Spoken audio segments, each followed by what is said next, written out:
ભગવાન મહર્ષિ વેદવ્યાસજી એમ કહે છે, ગાયંતયો અહર્નિશમ. જે મનુષ્ય દિવસ અને રાત્રે શિવ મહાપ્રાણનું ગીત ગાય છે, દેવા ઇન્દ્ર પુરોગમા, દેવ સમૂહ સાથે ઇન્દ્ર એમની સેવામાં ઉપસ્થિત રહે છે. પણ કોના માટે કહ્યું છે? અહર્નિશ. એક દિવસ પણ ખાલી ન જાય, કોઈ રાત્રિ પણ ખાલી ન જાય.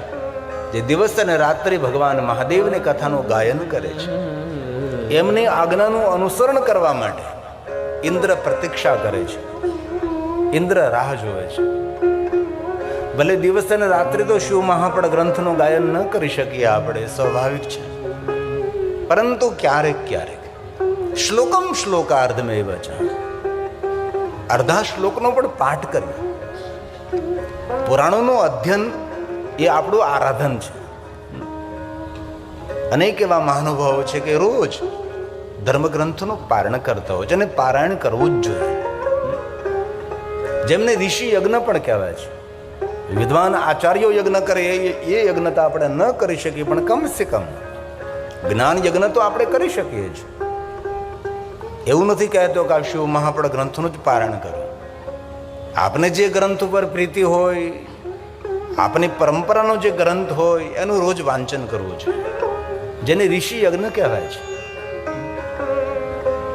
તો ભગવાન મહર્ષિ વેદવ્યાસજીનું વચન છે, જે શિવ મહાપડ ગ્રંથનો પાઠ કરે, પારણ કરે છે, દિવસ અને રાત્રિ જે આ ગ્રંથનું ગાયન કરે છે, એમની આજ્ઞાનું અનુસરણ સ્વયં ઇન્દ્ર પણ કરે છે. આ શ્લોક શિવ મહાપડ ગ્રંથનો છે. દેવલિપિ દેવભાષા સંસ્કૃતમાં છે, પણ આપણી માતૃભાષા ગુજરાતીમાં સમજવાનો આપણે પ્રયાસ કરજો.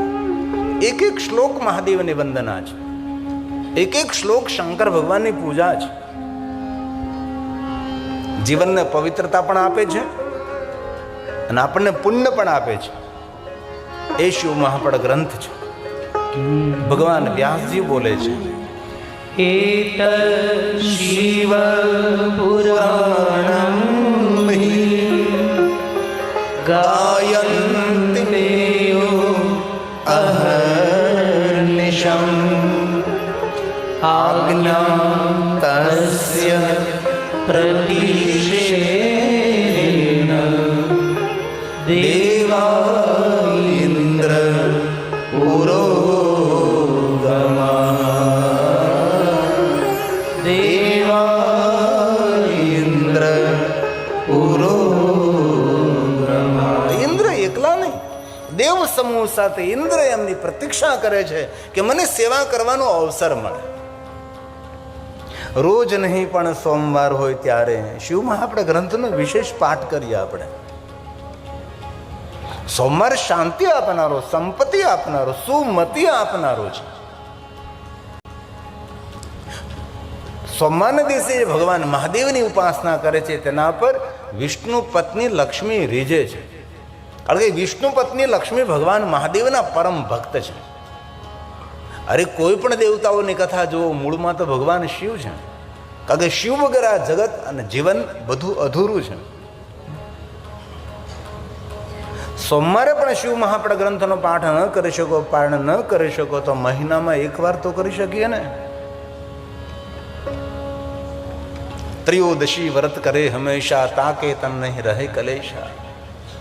કૃષ્ણ પક્ષની ત્રયોદશી કોઈ દિવસ ના ભૂલવી, જેને શિવરાત્રિ પણ કહેવાય છે, પ્રદોષ પણ કહેવાય છે, ત્રયોદશી કહેવાય છે, જેનો અદ્ભુત મહિમા છે. ચલો ભાઈ સમજો, મહિને પણ તમે શિવ મહાપડ ગ્રંથનો પાઠ ન કરી શકો, પારણ ન કરી શકો, તો કમસે કમ વર્ષમાં એકવાર રાજરાજતી મહારાજતી મહાશિવરાત્રિ, વર્ષમાં એક દિવસ તો આપણા માટે એવું હોય કે આપણે શિવ મહાપડ ગ્રંથનો પાઠ કરીએ, પારણ કરીએ. અને મહાદેવના ભક્તો માટે તો શિવ મહાપડ ગ્રંથનું અધ્યયન એટલે સ્વયં શિવની પૂજા છે. એવું તમે ન સમજો કે તમે પુષ્પ ચડાવો છો, બેલોપત્ર ચડાવો, ચંદન ચડાવો, સૌભાગ્ય દ્રવ્ય ચડાવો, એ જ મહાદેવની પૂજા. આ કથા પણ ભગવાન શિવજીનું અર્ચન છે, ભગવાન શિવની પૂજા છે. શિવ મહાપડ ગ્રંથોનો પાઠ કરો, પારણ કરો, ભલે આપણી માતૃભાષામાં, સંસ્કૃતમાં નહીં, એ પણ ભગવાન શિવની શ્રેષ્ઠ પૂજા છે. મહાશિવરાત્રિના દિવસે બ્રહ્મમુહૂર્તમાં ઉઠીને જેટલો સમય અનુકૂળ હોય એટલો સમય શિવ મહાપડ ગ્રંથનો પાઠ કરી. અને પવિત્ર શ્રાવણ માસ તો ભૂલવો જ ન જોઈએ. અને વિશેષ કરીને માક્ષર માસ તો મહાદેવની પૂજા માટે શ્રેષ્ઠ માસ છે. માક્ષર માસમાં થઈ ન શકે, પવિત્ર શ્રાવણ માસમાં પણ થઈ ન શકે, તો ભાદરવો મહિનો તો ભૂલાય જ નહીં.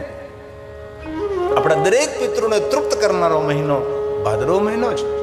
તેમાં વિશેષ પ્રકારે મહાદેવની ઉપાસના કરવી જોઈએ. ભગવાન શિવની સાધના ઉપાસનાનો મહિનો ભાદો માસ છે, ભાદરવો મહિનો છે. થઈ શકે તો રોજ શિવ મહાપડ ગ્રંથનો પારણ કરવું, એવું ભગવાન મહર્ષિ વેદવ્યાસજીએ કહ્યું છે. અને એમ પણ કહ્યું, સપ્ત સંહિતા માદરા, આદર સાથે જે 7 સંહિતા સાથે શિવ મહાપડ ગ્રંથનો પારણ કરે છે, સ જીવન મુક્ત ઉચ્ચતે. એ માણસ જીવિત હોય તો પણ તેને મુક્ત સમજવું. પછી મુક્તિ માટે કોઈ સાધના, ઉપાસના, અનુષ્ઠાન, કોઈ યજ્ઞ, કોઈ તીર્થ, કોઈ કાંઈ પણ કરો ન કરો, આપની મન ઈચ્છા. પરંતુ જે જીવનમાં એકવાર સંપૂર્ણ પરિપૂર્ણ પઠેદે અસ્તુ, સંપૂર્ણ શિવ મહાપડ ગ્રંથનો પાઠ કરે છે, પ્રથમ લઈને અંતિમ પંક્તિ સુધી તે માણસ જીવિત હોય તો પણ તેને મુક્ત માનવો. કેટલી સરસ વાતો છે આપણા પુરાણની અંદર. અને બહુ મને ગૌરવ થાય છે, જેમની પરંપરા રામદેવજી મહારાજ છે, રામા પીરજીની પરંપરા છે. પણ કોટી કોટી પ્રણામ કરું છું તપસ્વી હરિસિંહ સાહેબને, કે જેમનો સંકલ્પ ભગવાન મહાદેવની કથા ગાવાનો હતો અને આજે સાકાર થઈ રહ્યો છે. ખરેખર એ સમાધિને પ્રણામ કરું છું, ચેતનાનો પ્રણામ કરું છું. પરમ વંદનીય વર્તમાન મહાનશ્રી જનકસિંહ સાહેબે મને કહ્યું કે મારા પિતાજી સદગુરુ.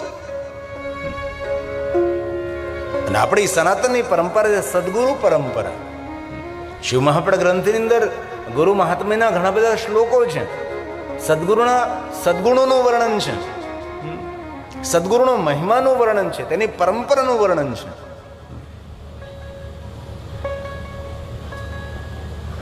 તેથી સદગુરુ સાહેબને હું હૃદયથી પ્રણામ કરું છું કે જેમનો સંકલ્પ ભગવાન મહાદેવની કથા કહેવાનો હતો. તો ક્યારેક અવસર મળે ને આપનું મન કહે તો સંપૂર્ણ શિવ મહાપડ ગ્રંથો પારણ કરવું 7 સંહિતાઓ સાથે. કોઈ કહે કે કોઈ પુરાણ પૂર્ણ ન કરાય, એવું કોને કહ્યું ભાઈ? પૂર્ણ ન કરવું. જે દિવસે શિવ મહાપડ ગ્રંથ પૂર્ણ થઈ રહ્યો તે દિવસે જ પ્રારંભ કરી નાખો તો પૂર્ણ થયું ન કહેવાય. એમ લાગે છે આજ શિવ મહાપડ ગ્રંથનો અંતિમ શ્લોક છે તો એવું જ કરો, અંતિમ શ્લોકનું ગાયન કરીને પહેલા શ્લોકથી પાછી શરૂઆત કરી દો તો પૂર્ણ થયું ના કહેવાય, એ પ્રારંભ થઈ ચૂક્યો છે. તેથી શિવ મહાપડ ગ્રંથમાં કહ્યું સપ્ત સંહિતા માદરા. આ ભગવાન મહર્ષિ વેદવ્યાસજીના વચનો છે બધા જ. આ ગ્રંથનો મહિમા કેટલો છે. પણ બહુ સમય બાદ શિવ મહાપડ ગ્રંથને એટલી લોકપ્રિયતા મળે છે. અત્યારે જે શિવ મહાપડ કથાનું ગાયન થઈ રહ્યું, હર કોઈ વ્યક્તિ શિવ કથા ગાય છે. ભગવતાચાર્યો પણ ભગવાન મહાદેવની કથાનું ગાયન કરવા લાગ્યા છે. કેટલી સારી વાત છે. ઘર ઘર સુધી ભગવાન મહાદેવનો સંદેશ પહોંચવા લાગ્યો છે. તેથી જે મનુષ્ય જીવનમાં એકવાર શિવ મહાપડ ગ્રંથનું પારણ કરે છે એના માટે ભગવાન મહર્ષિ વેદવ્યાસજીએ વચન આપ્યું છે, એત શિવ પુરાણમ સપ્ત સંહિતા. આદર સાથે કરવા ખાતર કરી નાખો એમ નહીં. સુંદર શબ્દ આવ્યો છે, આદર સાથે પાઠ કરવો. અને માણસ પુસ્તક પ્રેમી હોવો જોઈએ. જીવન જીવવાની દિશા અને દશા એ સારા પુસ્તકો આપને સમજાવી શકે છે. અથવા કોઈ સદગુરુનો સંગ, અથવા સત્સંગ, અથવા સારા માણસોનો સંગ, અથવા સજ્જન માણસોનો સંગ એ જીવનને શ્રેષ્ઠ બનાવી શકે છે. સત્સંગ વગરનું જીવન તો જંગલમાં ભટકવા જેવું છે. તેથી શિવ મહાપણા ગ્રંથમાં કહ્યું, એક વાર પણ શિવ મહાપણા ગ્રંથનો પાઠ કરીએ, પારણ કરીએ, ભગવાન વ્યાસના વચનો છે. પરિપૂર્ણ પઠેયસ્તુ સજીવન મુક્ત ઉચ્યતે. સજીવન મુક્ત. એ મનુષ્ય જીવિત હોય તો પણ તેને મુક્ત સમજવું. શિવ મહાપણમ તિલકમ ખલુ સતપુરાણમ. વેદ સંમત ગ્રંથ છે. આ પુરાણમાં કોઈ વિરોધાત્મક વાત નથી. જે કઈ કથાઓ કહે છે વેદ સંમત કથાઓ કહે છે. આપણી જે પરંપરા છે તેના નિર્વાહ માટેની કથાઓ કહે છે. તિલક સમાન છે.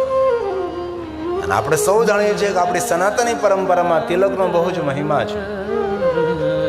જે સંપ્રદાયમાં આપણે હોઈએ, જે પરંપરામાં આપણે હોઈએ, એ પરંપરામાં જે કાંઈ સિમ્બોલ નિર્ણય લેવાનો હોય આપણા કપાળામાં હોવો જોઈએ. એ આપણી ઓળખાણ છે. શક્તિ ઉપાસના હોય તો એ પ્રમાણે, વિષ્ણુ ઉપાસના હોય તો તે પ્રમાણે, અને શિવ ઉપાસના હોય તો ભસ્મનું ત્રિપુંડ તો છે જ. તિલકનો મહિમા છે. ગમે તેટલા મૂલ્યવાન વસ્ત્રો ધારણ કર્યા હોય, અનેક સોના ચાંદી હીરા મોતીના આભૂષણો પહેર્યા હોય, પણ એ શુભ નથી, એ મંગલ નથી. મંગલ તો ભાલમાં તિલક છે. તિલક વગરનો માણસ એ શુભ નથી, એવું કહ્યું છે. અમે દક્ષિણ ભારતની એક યાત્રા કરી રહ્યા હતા. એમાં શ્રી કુમાર સ્વામી 110 વર્ષની આયુ, પોતાનું કામ પોતે કરે, ગુરુકુળ ચલાવે, 10,000 બાળકો ગુરુકુળમાં ભણે. પણ એ ગુરુકુળનો નિયમ, કોઈ પણ ગુરુકુળની અંદર વિદ્યાર્થી જ્યારે પ્રવેશ કરે છે તેના ભાલમાં ભસ્મનું તિલક હોવું જોઈએ. પછી બહેન હોય કે ભાઈ હોય, દીકરો હોય કે દીકરી હોય, 10,000 બાળકોના ભાલમાં ભસ્મનું ત્રિપુંડ કરવાનો નિર્ણય એ ગુરુકુળે લયો હતો. કારણ કે તિલક એ મનના વિચારોને શાંત કરે છે, મનના વિચારોને સકારાત્મક બનાવે છે. ભાલમાં તિલક એ ભક્તિની ઓળખાણ છે એટલું નહીં, એ મનોવિજ્ઞાન પણ છે. આપણા ઋષિમુનિઓ જ્ઞાની હતા, મનોવિજ્ઞાની હતા. એક એક વસ્તુનું આપણા શાસ્ત્રોમાં મનોવૈજ્ઞાનિક મહત્વ છે. બહેનો તો રોજ કપાળમાં તિલક કરતી હોય, ચાંદલો કરતી હોય, પણ આપણા ભાઈઓની વાત છે. ભલે તમે રોજ ન કરો, પણ જ્યાં સુધી 9 દિવસ આ કથાનું શ્રવણ કરીએ ત્યાં સુધી તો ભાલમાં તિલક કરીને આવવું જોઈએ. આપણે દર્શનીય લાગીએ છીએ. અને ભાલમાં તિલક હોય, આ બહેનો કેમ રાજી થાય? ભાઈઓને કહું છું ને, એનો અર્થ એવો છે કે આપણે તિલક નથી કરતા. તેથી આજથી એક નવો નિર્ણય પણ લે કે ભાઈ ચલો આપણે ભગવાન સ્વામિનારાયણ ભગવાનને માનીએ છીએ તો એનું જે કાંઈ તિલક છે એ આપણે ભાલમાં કરીએ. આપણે વૈષ્ણવ છીએ તો એ પ્રમાણે તિલક આપણે ભાલમાં કરીએ, કોળું કપાળ નહીં. તેથી શિવમાં આપણા ગ્રંથિ તિલક સમાન છે. શૈવમ પુરાણ તિલકમ ખલુ સત્પુરાણમ. સત્ય વસ્તુ જેની અંદર ભરપૂર ભરવામાં આવે છે. વેદાંત વેદ સત્પર વસ્તુ ગીતમ. જેની અંદર પુરાણોનું ગીત ગાવામાં આવે, જેની અંદર વેદને ગાવામાં આવ્યા છે. જે કોઈ અધ્યયન કરે, પાઠ કરે છે, શ્રવણ કરે છે, તેનો અદ્ભુત મહિમા છે. ભગવાન શિવ તેને આદર કરે છે, ભગવાન શિવ તેને પ્રેમ કરે છે. જે કોઈ શિવ મહાપણા ગ્રંથનો પાઠ કરે છે, જે કોઈ શિવ મહાપણા ગ્રંથનું અધ્યયન કરે છે, જે કોઈ શિવ મહાપણા ગ્રંથનું શ્રવણ કરે છે, ભગવાન કહે છે યો વે પઠેચ શૃણુયા પરમાદરે. પરમ આદર સાથે જે કાંઈ કરો આદર સાથે કરો, ભક્તિ સાથે કરો, અને શ્રદ્ધા અને વિશ્વાસ સાથે આ બધું કરવું જોઈએ. તો જે કોઈ આદર સાથે, ભક્તિ સાથે શિવ મહાપણા ગ્રંથનો પાઠ કરે છે, પારાયણ કરે છે અથવા શ્રવણ કરે છે, તેના માટે ભગવાન મહર્ષિ વેદવ્યાસજી કહે છે શંભો પ્રિય સહીલવે પરમાગતિમ વે. શંભો પ્રિય સહીલવે તેની ગતિ ને તેની પરમ ગતિ થશે. અને પરમ ગતિ થયા પછી એમની એ જીવાત્માને કોઈ દિવસ અધોગતિ નહીં થાય. શિવ ગતિ ના આપે, ભગવાન શિવ તો પરમ ગતિ આપે છે. ભગવાન શિવ મુક્તિ પણ આપે, પરામુક્તિ, અંતિમ મુક્તિ, નિત્ય મુક્તિ ભગવાન શંકરજી આપી શકે છે. તો શિવ મહાપડ ગ્રંથના પ્રારંભની અંદર શિવ મહાપડ ગ્રંથ શ્રવણ કરવાનો બહુ જ મહિમા છે. ભગવાન મહર્ષિ વેદવ્યાસજીએ એમ કહ્યું કે જે કોઈ આ શિવ મહાપડ ગ્રંથનું શ્રવણ કરે, શ્રવણ કરવું એટલે સાંભળવું, એમનું જીવન ધન્ય છે. એમનો જન્મ સફળ છે. આ જે કઈ હું બોલું છું, હું તો મધ્યસ્થી છું ભાઈ. જે કઈ હું આપ સૌ સુધી સંદેશ પહોંચાડી રહ્યો છું, ભગવાન મહર્ષિ વેદવ્યાસજીનો અને શિવ મહાપડ ગ્રંથનો સંદેશ છે. હું તો એક શિક્ષકનું કામ કરું, એક ટીચરનું કામ કરું છું. જે કંઈ આપની સમક્ષ હું તમને કહું છું એ બધું જ ભગવાન મહર્ષિ વેદવ્યાસજીએ કહ્યું છે. અને સર્વ સિદ્ધાંત નિષ્પન્ન, એવી કોઈ કાલ્પનિક વાત આપનું ચિત્ત, આપનું મન ભ્રમિત બને એવી એક પણ વાત અમે કહેવા ટેવાયેલા નથી. કાલ્પનિક નહીં. અને કાલ્પનિક જગતમાં માણસે જીવવું પણ નહીં જોઈએ. શા માટે ભાઈ? વાસ્તવિક જગતમાં જીવો, વાસ્તવિકતાને સ્વીકારવાનો પ્રયાસ કરો. પણ આપણે ઘણીવાર દુઃખી એટલા માટે થતા હોય કે આપણે વાસ્તવિકતાને સ્વીકારતા નથી અને વાસ્તવિક જીવન જીવતા પણ નથી. ભગવાન શિવનો મોટામાં મોટો કોઈ સંદેશ હોય તો એ સંદેશ છે, જે છે તેને સ્વીકારો અને જેવા છે તેવા રૂપમાં તેને સ્વીકારો. એ ભગવાન મહાદેવનો એક મોટો સંદેશ છે. જીવનમાં કોઈ આડંબર નહીં, કોઈ દેખાવ નહીં. ભગવાન શિવના જીવન આરપાર જીવન છે. કોઈ તો માણસ એમ કહે કે મહાદેવના જીવન ચરિત્રમાં કોઈ દુર્ગુણ છે? એક એક પણનો અભ્યાસ કરી લો, કોઈ પણ જગ્યાએ શોધી કાઢો કે ભગવાન મહાદેવના જીવન ચરિત્રમાં કોઈ પણ પ્રકારે દુર્ગુણ હોય. એ તો લોકોએ ભગવાન મહાદેવ માટે ઉલટ સુલટ વાતો કરી અને શિવ પરંપરાને બહુ નુકસાન પહોંચાડ્યું છે. કોને પહોંચાડ્યું, કોને કર્યું છે, એ આપ સૌની સામે મારે કહેવાની જરૂર નથી. પણ ભગવાન મહાદેવ વિશે જે ખોટી વાતો સમાજની અંદર પ્રસરી, ખોટા વહેમો ઉભા કર્યા મહાદેવ પ્રતિ, તેને કારણે શિવાલયો સુમસામ રહ્યા. શિવાલય સુધી કોઈને પહોંચવા ન દીધા. તેથી શિવ મહાપડ ગ્રંથના પ્રારંભમાં ભગવાન મહર્ષિ વેદવ્યાસજી કહે છે કે જે કોઈ આ કથાનું શ્રવણ કરે છે તેનું જીવન ધન્ય છે. આપણા માટે કહે છે. આપણે કથાનું શ્રવણ કરીએ છીએ. આ ભગવાન વ્યાસજીના શબ્દો છે. તવેવ જીવનમ આ જો જાતિ, જ્ઞાતિ, વર્ણભેદ નથી. ભગવાન શિવની દુનિયા એક એવી અનેરી દુનિયા છે જ્યાં કોઈ વર્ણભેદ નથી, કોઈ જ્ઞાતિ ભેદ નથી.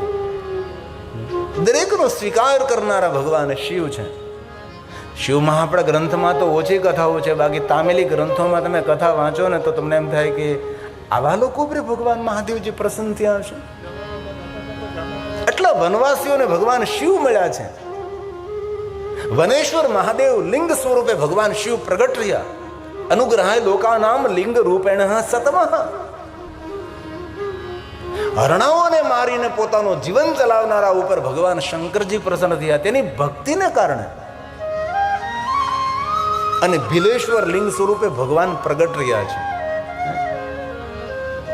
શિવની દુનિયા સમજવી, સમજાવી અને શિવ મહાપડ ગ્રંથ સમજો અને સમજાવો એ કોઈ નાની વાત નથી. પુનઃ પુનઃ બહુ જ હૃદયથી આદર કરું છું. અમરધામની અંદર આપણા ગામના આંગણે સુંદર ભગવાન કથાનું આયોજન થયું છે અને એ કથા કરવાનો અવસર મને મળ્યો છે એ બદલ હું હૃદયથી જનકસિંહ સાહેબને પ્રણામ કરું છું. અગર શિવ કથા તો ઘણા બધા વિદ્વાનો કરે છે ભાઈ. મારા કરતા પણ ભણેલા હોય, મારા કરતા પણ વિદ્વાન હોય, એકદમ સંસ્કૃતમાં પીએચડી કરેલું હોય, એક એક શબ્દનું વર્ણન કરી શકે, એક એક શબ્દોનો વિસ્તાર કરી શકે, તેના પર્યાયો બતાવી શકે. મારા ઉપર પણ સદગુરુની કોઈ કૃપા હશે, હરસંગ બાપુની, કે આ કથા કરવાનો અવસર ગિરી બાપુને મળે. તેથી બહુ હું પણ ગૌરવ કરું છું. અને આપ એટલા શાંતિથી એટલી ભક્તિથી ભગવાનની કથાનું શ્રવણ કરો છો. મારે તો રોજ ઉઠીને ભગવાનની કથા જ ગાવાની છે. અલગ અલગ અલગ શ્રોતાઓ મને મળતા હોય છે, પણ આપની શિસ્ત, આપની નમ્રતા, આપનું મૌન, આપ સૌની ઉપસ્થિતિને હૃદયથી હું બિરદાવું છું.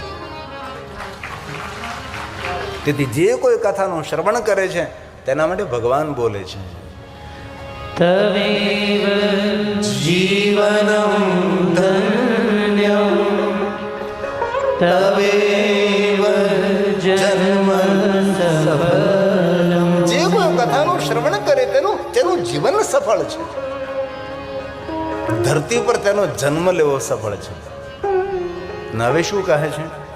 જે કોઈ ભગવાન મહાદેવની કથાનું શ્રવણ કરે છે તેની માતુશ્રી ધન્ય છે, તેના પિતાશ્રી ધન્ય છે. કેટલી સુંદર વાત કરી છે. તવેવ જનની ધન્યા તવેવ જनको ધન્ય તવેવ જनको ધન્ય. જનની ધન્ય છે, જનકો પિતા ધન્ય છે. જે કોઈ ભગવાન મહાદેવની કથાનું શ્રવણ કરે છે એમના માટે ભગવાન વ્યાસજી બોલે છે. અને હવે આગળ એમ કહ્યું તેનું કુલ પણ ધન્ય છે, તેના પૂર્વજો ધન્ય છે. આપણા દાદા પરદાદા, આપણા જે પૂર્વજો છે તે પણ ધન્ય છે, તેનું કુલ ધન્ય છે. આવું ભગવાન બોલ્યા છે. તવેવ કુલમોત્કૃષ્ટં સત્યમ સત્યમ ન સંશય. હું સત્ય કહું છું, સત્ય કહું છું, સત્ય કહું છું. મારી વાતો પર સંશય નહીં કરતા, આવું ભગવાને કહ્યું છે. કારણ કે મનુષ્યનો એક નિજી સ્વભાવ છે. મનુષ્ય વાતમાં સંશય કરે છે. સંશયશીલ પ્રાણી કોઈ હોય તો એ મનુષ્ય છે. સંશયશીલ તો છે જ, પણ અનુકરણીય છે, અનુસરણીય પણ છે. બીજાનું અનુકરણ કરે, બીજાને જોઈને એવું કરે, બીજાનું અનુસરણ કરે. હવે સારા માણસોનું અનુસરણ કરે તો કાંઈ વાંધો નથી. મહાજન ગતાથા પંથા, મહાપુરુષો જે રીતે જીવે એ રીતે આપણે જીવવાનો પ્રારંભ કરીએ તો કંઈ વાંધો નહીં. પણ એવું તો કરતા જ નથી. અનુકરણ કરીએ, અનુસરણ કરીએ, પણ મહાન પુરુષો, સજ્જન પુરુષો, સાધુ પુરુષો, પરોપકારી પુરુષો, જગતનું હિત કરનારા પુરુષોનું આપણે અનુકરણ કરીએ. તેથી ભગવાને કહ્યું છે કે મારી વાત ઉપર તમે સંશય નહીં કરતા. સત્યમ સત્યમ ન સંશય. અને કહ્યું છે કે જેના હૃદયમાં મહાદેવની ભક્તિ છે તેનો જન્મ સફળ છે, તેનું જીવન ધન્ય છે. ભગવાન બોલા યતઃ સદા શિવે ભક્તિ દ્રશી ત્વયિ રાજતે દ્રશી ત્વયિ રાજતે. જેના હૃદયમાં ભગવાન મહાદેવની ભક્તિ રાજ કરે છે તેનો જન્મ લેવો સફળ છે, તેનું જીવન ધન્ય.